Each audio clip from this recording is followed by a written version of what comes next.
मैं विश्वम्बर दयाल सहायक आचार्य रामनगर राजकीय कन्या विद्यालय कोटली। आज हम निर्गुण आंदोलन की सार्थकता या उसकी प्रासंगिकता का परीक्षण करेंगे।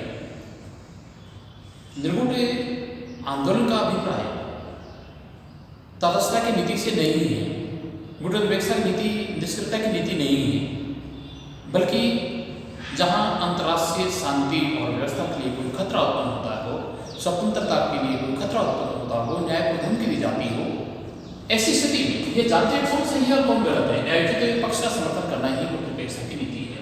अर्थात गुटनिरपेक्षता का अभिप्राय शक्ति संघर्ष की राजनीति से, शक्ति गुटों से अलग रहने वाली नीति होती है, उसे गुटनिरपेक्षता की नीति के नाम से जाना जाता है, उसे गुटनिरपेक्षता नीति कहा जाता है। गुटनिरपेक्षता की नीति का प्रतिपादन पंडित जवाहरलाल नेहरू नासिरों की टिप्पणी की गई थी। उस समय की गई थी जब पूरा विश्व पूंजीवाद और साम्यवाद नामक दो गुट में विभाजित हो चुका था। पूंजीवादी गुट का नेतृत्व संयुक्त राज्य अमेरिका के द्वारा किया जा रहा था और साम्यवादी गुट का नेतृत्व पूर्ववर्ती सोवियत रूस के द्वारा किया जा रहा था। लेकिन संपूर्ण विश्व व्यवस्था बाइपोलर पॉलिटिक्स में ध्रुवीय विश्व राजनीति में रूपांतरित हो जाती है, परिवर्तित हो जाती है। दोनों ही महाशक्ति में सिद्धांत प्रचलित मतभेद बहुत अधिक हो जाते हैं, जिसके कारण अंतर्राष्ट्रीय राजनीति में एक तनावपूर्ण स्थिति बन जाती है। सबसे पहले बर्नार्ड बार्जो ने कोलंबिया के भाषण में कहा कि हमें धोखे नहीं रहना चाहिए, हम शीत युद्ध के मध्य जी रहे हैं। अर्थात उन्होंने संसार के राष्ट्रों को आगे करते हुए कहा कि इस प्रकार की शक्ति संघर्ष की राजनीति यदि उत्तरोत्तर बढ़ती चली जाती है, आने वाले समय में मानवीय शांति और व्यवस्था के बहुत बड़ा खतरा उत्पन्न हो सकता है। तो पंडित जवाहरलाल नेहरू ने यह कहा कि जहां स्वतंत्रता के लिए कोई खतरा उत्पन्न हो, जहां स्वतंत्रता के लिए खतरा उत्पन्न होता हो, न्याय को धमकी दी जाती हो, वहां हम चुपचाप बैठ करके तमाशा देखने की स्थिति में नहीं होंगे, बल्कि न्यायोचित पक्ष का समर्थन करना हमारी नीति होगी। इसे गुटनिरपेक्षता की नीति कहा जाता है। कहने का मतलब था कि शक्ति संघर्ष की राजनीति से अपने आप को अलग रखने की जो नीति होती है, उसे गुटनिरपेक्षता की नीति कहा जाता है। जवाहरलाल ने कहा कि किसी अंतर्राष्ट्रीय विवाद के समय ये जानते हुए कौन सही और कौन गलत है, न्यायोचित पक्ष का समर्थन करना ये हमारी नीति होगी।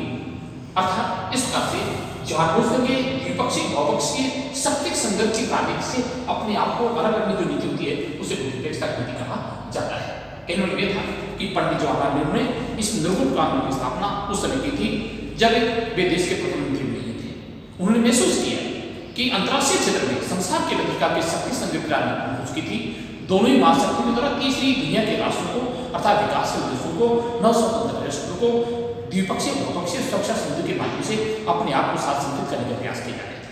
तो पंडित जवाहरलाल ने महसूस किया यदि इस प्रकार की शक्ति संघर्ष की राजनीति में नव स्वतंत्र राष्ट्र वापस इन्वॉल्व हो जाते हैं, सम्मिलित हो जाते हैं, तो उनकी स्वतंत्रता के लिए उनकी स्वतंत्रता समाप्त हो सकती है, उनकी प्रादेशिक अखंडता सदा के लिए समाप्त हो सकती है। इसलिए उन्होंने कहा कि हम किसी शक्ति संघर्ष राजनीति में भाग लेना पसंद नहीं करेंगे, बल्कि जिस शिविर में भाग लेना पसंद करेंगे वो हमारा शांति का कहलाता है।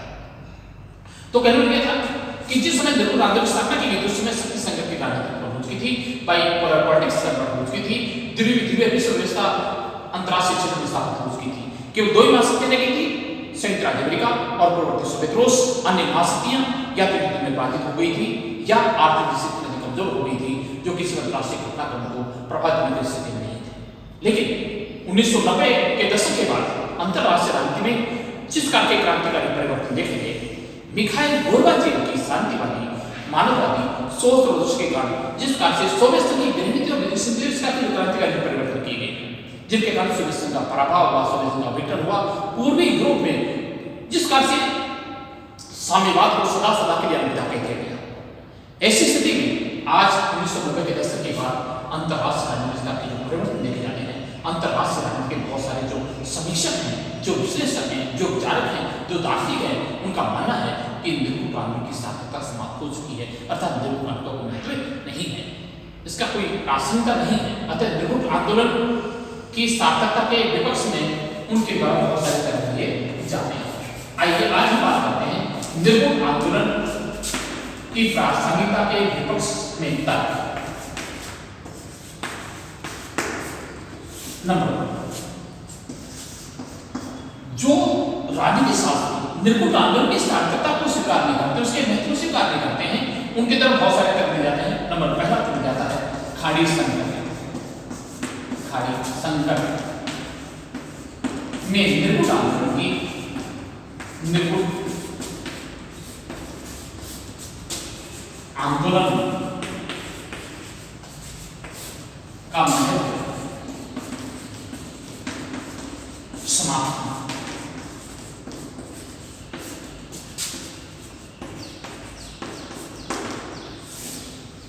लगभग ईरान और इराक के मध्य 8 वर्षों तक युद्ध चला। इस युद्ध के दौरान संयुक्त राज्य अमेरिका के द्वारा और सोवियत रूस के द्वारा उत्तरी ईरान के खिलाफ इराक को उच्च तकनीकी के हथियारों की सुविधाएं प्रदान की। सद्दाम हुसैन की रणनीतिक महत्वाकांक्षा में वृद्धि हो जाती है और पश्चिमी एशिया के क्षेत्र में इराक को बहुत बड़ी ताकत के रूप में बहुत बड़ी शक्ति के रूप में उभारने का मौका मिल जाता है।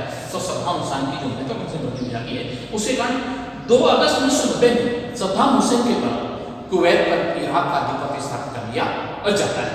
अमेरिकी राष्ट्रपति जॉर्ज बुश प्रशासन के द्वारा सद्दाम हुसैन को इराक के कुवैत पर के आधिपत्य को समाप्त करने की सलाह दी जा रही है, लेकिन सद्दाम हुसैन ने घोषणा की कि वह कुवैत को किसी से भी खाली नहीं करेगा।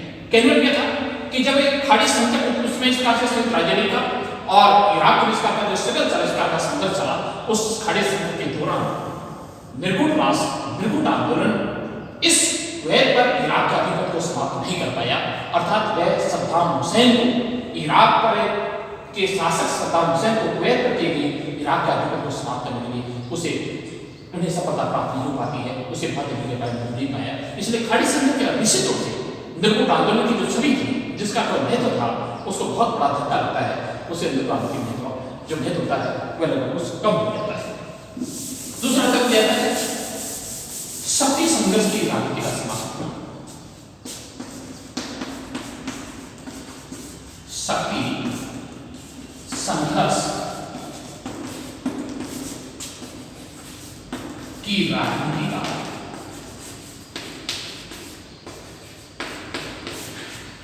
समापन।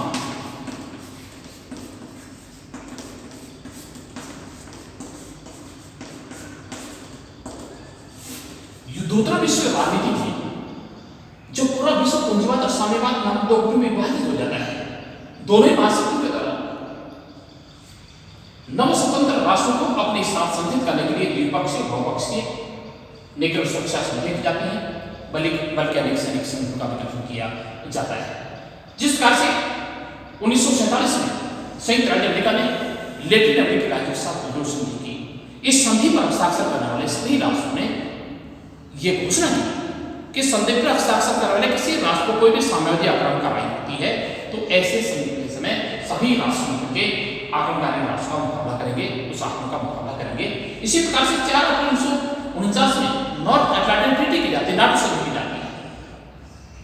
इसी प्रकार से सीटो संधि की जाती है, एनएस संधि की जाती है और संयुक्त राज्य अमेरिका के द्वारा के नाटो संघ का जो गठन किया जाता है, नाटो संधि जो की जाती है, इसका जवाब देने के लिए 14 मई 1955 में सोवियत रूस और उसके 8 मित्र राष्ट्रों के साथ वार्सा पैक्ट का गठन किया जाता है, जिसमें नाटो का पूरा जवाब देने का प्रयास किया गया था।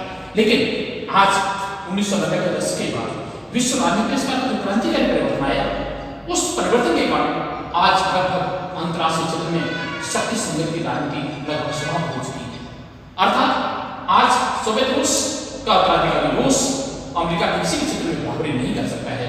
अंतर्राष्ट्रीय मंचों के माध्यम से उसे चैलेंज नहीं कर सकता, उसे धमकी दे सकता है। इसलिए कहा जा सकता है कि जब लगभग द्विपक्षीय शक्ति संघर्ष जिसका के जो संगठन जो गठन किए गए थे, संगठन का गठन किया गया था, वे लगभग सैनिक संघर्ष समाप्त हो चुके हैं। आज वार्सा पैक्ट को भंग कर दिया गया है और आज ये इससे बड़ी विडंबना क्या हो सकती है, विचित्र बात क्या हो सकती है, सोवियत रूस का उत्तराधिकारी रूस स्वयं नाटो का सदस्य बन चुका है, उसका मेंबर बन चुका है। इसलिए कहा जा सकता है कि आज शक्ति संघर्ष की राजनीति समाप्त हो जाने के कारण निर्गुण आंदोलन की जो महत्व था, उसकी जो सार्थक था, उसमें बहुत बड़ा एक प्रश्नवाची चिन्ह लग गया है।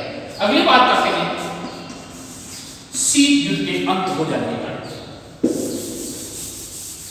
तीसरा जो कारण है शीत युद्ध के अंत हो जाने के कारण।